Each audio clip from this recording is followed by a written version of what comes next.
Bismillah, Assalamualaikum warahmatullahi wabarakatuh.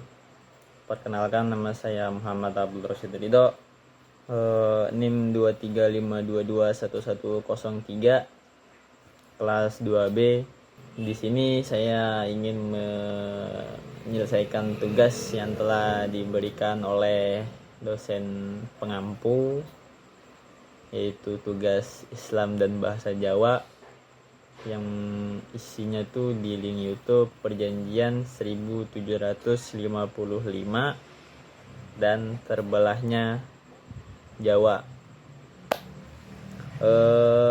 Mungkin menurut pendapat saya ya, yang saya dengar aja, perjanjian ini tuh lahir dari sebuah kesepakatan antara Pakubuana III,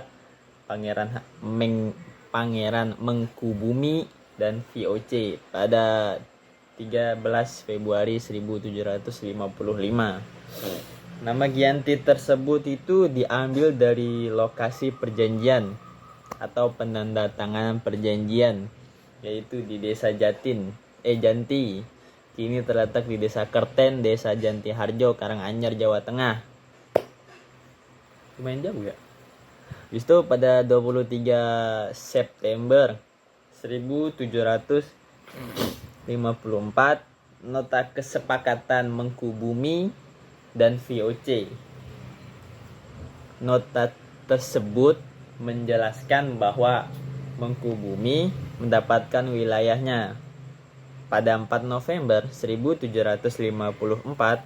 Pakubuana III menerima hasil diskusi antara Gubernur Jawa Utara dan Mangkubumi. Penandatanganan ini menjadi terjadinya Pulau Jawa menjadi dua bagian dengan istilah Palihan Nagari.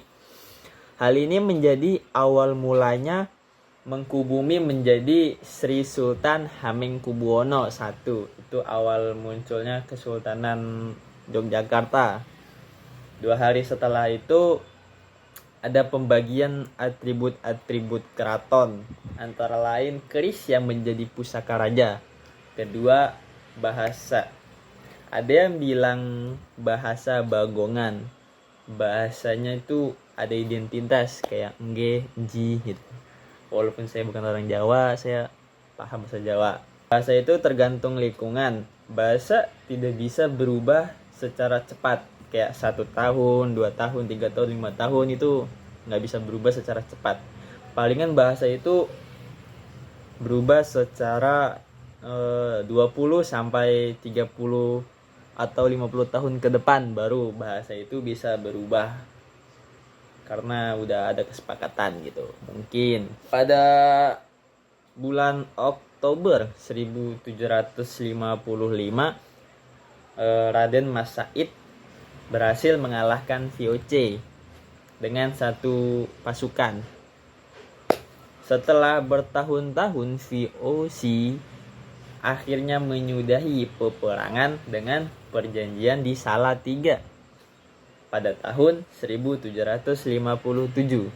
Jadi antara setelah 2 tahun setelah peperangan Raden Mas Said mengalahkan VOC itu 2 tahun setelah itu VOC mengadakan perjanjian atau menyudahi peperangan.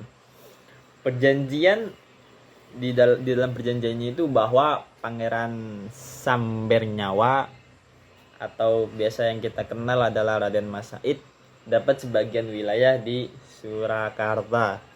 Jadi setelah itu pada tahun 1940 juga terjadi peperangan antara VOC dan NKRI. Ya, kerajaan-kerajaan itu terus berkembang sampai pada zaman sekarang. Hingga sekarang kerajaan masih berdiri kesultanan masih berdiri di tanah Yogyakarta, atau bisa yang kita sebut adalah Daerah Istimewa Yogyakarta, yang bisa disingkat DIY.